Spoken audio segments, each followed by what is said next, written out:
Cet enfant, quasiment sourd et muet, présente bien des traits étonnants. Chez lui, l'ordre des sens paraît renversé. C'est l'odorat qui semble plus développé. Viennent ensuite le goût, la vue, enfin le toucher. Mais il prend peu à peu les habitudes de la société des hommes. Il est certain que le sauvage ne manquera pas d'être émerveillé par les beautés de la capitale. Souhaitons qu'une éducation rapide nous permette bientôt de l'entendre donner sur sa vie passée les renseignements les plus piquants. Professeur Pignel, docteur Itard, le sauvage est sur le point d'arriver. Allons voir. Ne soyez pas dire. Il a mordu, docteur.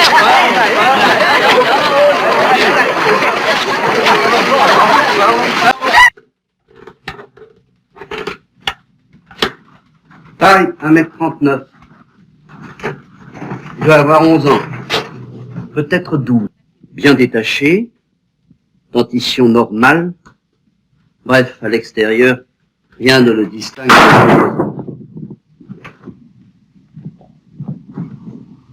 Vous avez vu? Il a 2 cicatrices à la jambe gauche, en somme une quinzaine de cicatrices. des écorchures, des déchirures. La plupart sont dues à des morsures d'animaux. C'est un enfant qui a certainement dû tuer pour survivre. Et toutes ces marques sur son corps sont comme des récits de bataille. Oh, mais il y en a une qui est différente des autres. Écrivez.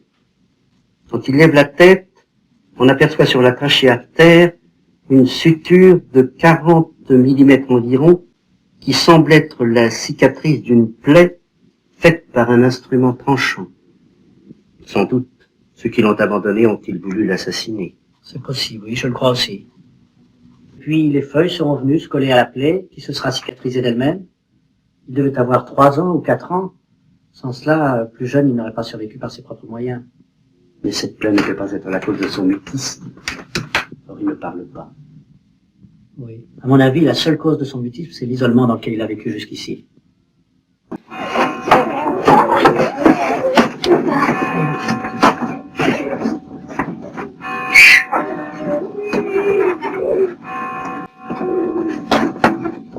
Allez, ouvre-toi.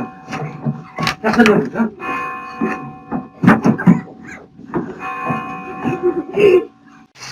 Vous croyez pouvoir faire quelque chose pour lui? Oui, je voudrais tenter de faire son éducation. C'est mon désir et j'y pense depuis que j'ai découvert son existence en lisant le journal des débats. Mais pour cela, il faudrait que l'administration me confie complètement la garde de cet enfant.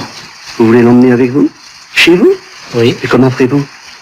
Ma gouvernante, Mme Guérin, s'occupera de lui. J'habite une... Voilà l'enfant. Bonjour mon garçon, tu seras bien ici. Nous soignons. J'ai obtenu que l'enfant me soit confié et ma gouvernante, Mme Guérin, recevra de l'administration 150 francs par an pour ses soins et peines. Je connais la difficulté de ce que nous entreprenons.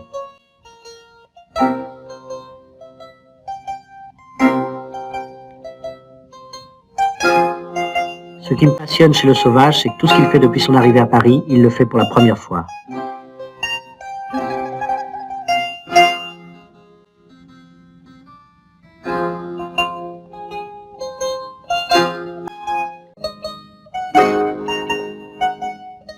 Je dois dire qu'actuellement, il est insensible à toute espèce d'affection morale, et malgré les mauvais traitements qu'il a subis à l'institution, personne ne l'a jamais vu pleurer. Mais docteur, en ce moment je sais qu'il ne comprend pas, mais est-ce qu'il nous entend? Il nous entend sans nous écouter, de même qu'il regarde sans voir. Nous allons lui apprendre à regarder et à écouter.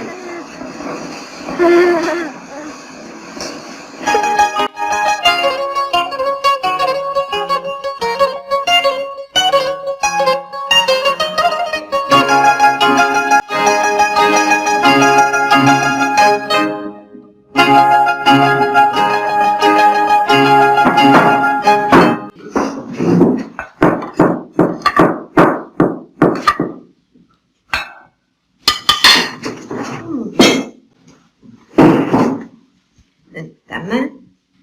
Voilà.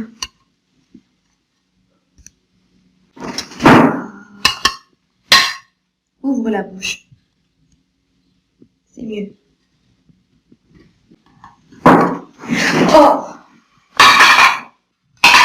Tenez, Madame Guérin, nous verrons cela plus tard. Il faut absolument qu'il apprenne dès maintenant.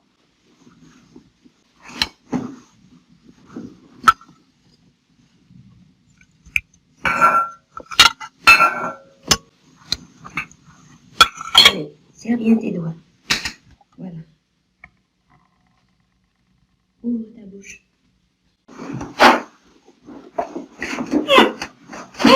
Aidez-moi, docteur. Oui. De quoi j'ai peur? Vous savez, il n'en a jamais porté de sa vie. Je crois que ça peut lui faire mal. Non, il a dû le voir déjà. Allez. Je vais faire quelques pas. Et toi? Dirigez-le vers moi.